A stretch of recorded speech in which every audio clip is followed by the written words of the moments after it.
Good morning students. RRP online classes physics second, जिसमें हम लोग इलेक्ट्रोस्टैटिक की चर्चा कर रहे थे। आइए आज उसमें हम लोग टॉपिक है हमारा आज का गॉस प्रमेय की सहायता से कूलाम नियम की उत्पत्ति, है ना। कि जो चूँकि हम एप्लीकेशन ऑफ गॉस थ्योरम पढ़ रहे थे, एक एप्लीकेशन हमने करा दिया था आपको, आज सेकेंड एप्लीकेशन उसका हम लोग देखेंगे और वो है कि गॉस के प्रमेय की सहायता से कूलाम के नियम की उत्पत्ति। कूलाम का नियम आप जानते हैं, दो आवेशों के बीच में लगने वाला आकर्षण तथा प्रतिकर्षण बल से संबंधित नियम था। F बराबर 1/4πε0 Q1 Q2 upon are square, जहाँ पर Q1 Q2 दोनों आवेश का परिमाण था और आर स्क्वायर दोनों के बीच की दूरी थी। यहाँ पर देखिए सबसे पहले हमने एज्यूम किया कि हमारा जो है प्लस Q आवेश एक बिंदु O पर रखा हुआ है और इसके चारों तरफ एक R त्रिज्या का गोली सतह है।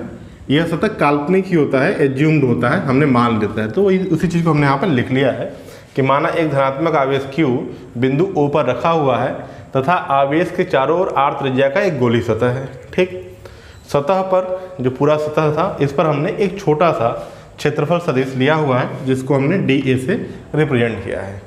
अब यदि हम बात करें फ्लक्स की, तो हमें यहाँ देखना होगा, चूँकि हम जानते हैं, तो अगर हम इस छोटे सतह से निकलने वाले फ्लक्स की गणना करें, ठीक,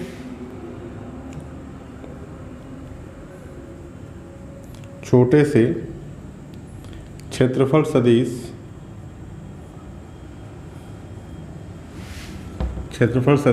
से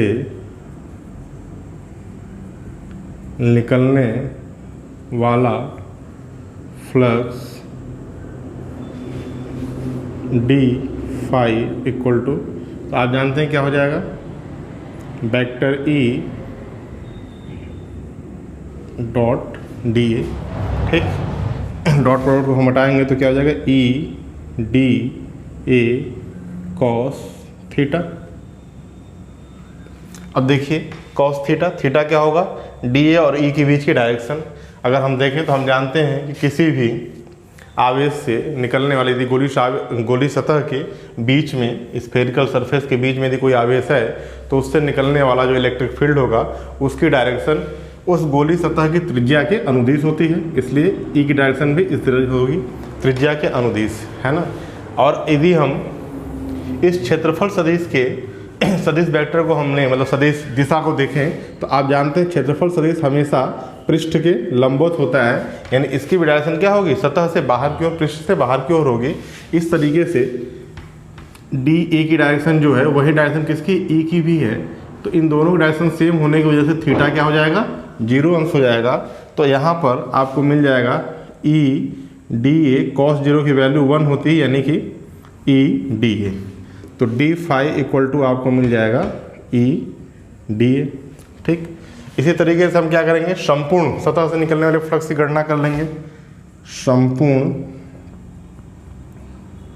सतह से निकलने वाला फ्लक्स, ठीक, वो क्या हो जाएगा, डी फाई को भी इंटीग्रेट कर देंगे 0 to फाई। तो यहाँ से आपको मिल जाएगा क्या, फाई इक्वल टू, इधर भी क्या हो जाएगा, इंटीग्रेशन हो जाएगा 0 to कंप्लीट एरिया क्या होगा। तो आप जानते हैं सतह कैसा है, गोली है, और गोले का संपूर्ण पृष्ठीय क्षेत्रफल की यदि हम बात करेंगे तो क्या हो जाएगा, 4πr स्क्वायर, क्योंकि रेडियस क्या है, r है। तो 0 to 4πr स्क्वायर, है ना। चाहे तो आप नोट में लिख सकते हैं, यहाँ पे हम लिख दे रहे हैं। ठीक, गोले का संपूर्ण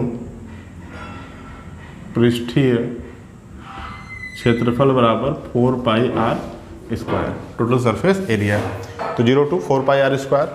ई देखिए कांस्टेंट रहेगा, ई को बाहर निकाल लेंगे, डी ए का इंटीग्रेशन हो जाएगा और यहाँ से आपको मिल जाएगा ई इंटू लिमिट रखने के बाद 4πr square.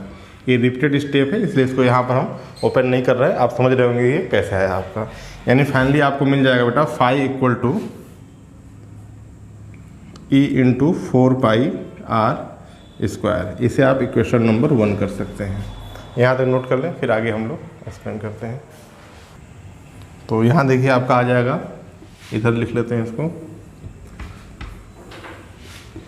Phi equal to E into 4πr²। ठीक, अब गॉस के प्रमेय से क्या होता है?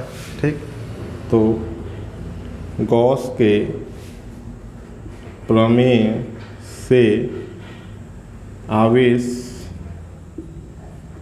Q द्वारा उत्पन्न कुल फ्लक्स फाई इक्वल टू, आप जानते हैं, Q अपॉन एप्सिलॉन नॉट। ये हो गया आपका समीकरण नंबर 1, ये हो गया समीकरण नंबर 2। समीकरण 1 की 2 से तुलना कर देंगे।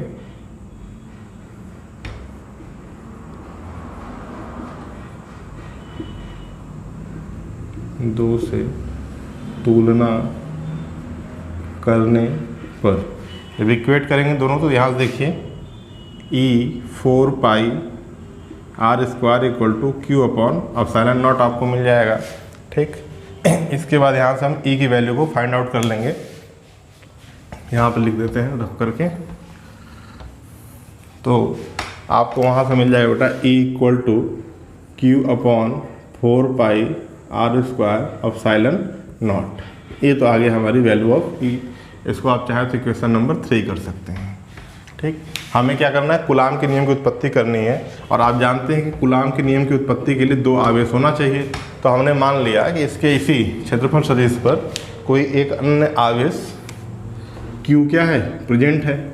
ठीक, तो अब r दूरी पर जो उसकी रेडियस थी, यानी यहाँ पर कोई एक, कहीं पर भी आप सतह पर ले सकते हैं, है ना, तो एक क्या है? कोई आवेश Q उत्पन्न है। तो हम इसको इस तरीके से लिख सकते हैं कि अब यदि r दूरी पर कोई अन्य आवेश Q उपस्थित हो तो उस पर लगने वाला बल, उस पर लगने वाला बल, तो बल F बराबर क्या हो जाएगा? तो आप जानते हैं E इंटू, इस आवेश को हम Q नॉट कर लेते हैं, नहीं कन्फ्यूजन हो जाएगा। Q तो एक आवेश हो चुका है ना, तो इसको Q नॉट एज्यूम कर लेते हैं। तो यहाँ से F बराबर हो जाएगा E इंटू Q नॉट, और इसको हम लोग पहले ही प्रूव कर चुके हैं, है ना। लगने वाला बल क्या हो जाएगा? इलेक्ट्रिक फील्ड की तीव्रता जो है E इंटू उस आवेश का मान Q नॉट, है ना। तो F बराबर A into Q not. E का मान समीकरण 3 से आप रख सकते हैं। E का मान समीकरण 3 से रखने पर, और जैसे E का मान आप समीकरण 3 से रखेंगे तो F बराबर आपको मिल जाएगा। देखिए E की जगह हम क्या रख देंगे? Q upon 4πr² epsilon not into Q नॉट, यानी यहाँ से आपको मिल जाएगा F बराबर 1 upon 4π epsilon not Q into Q not upon r²। और यही देखिए ध्यान से, यही क्या है? कूलाम का नियम है।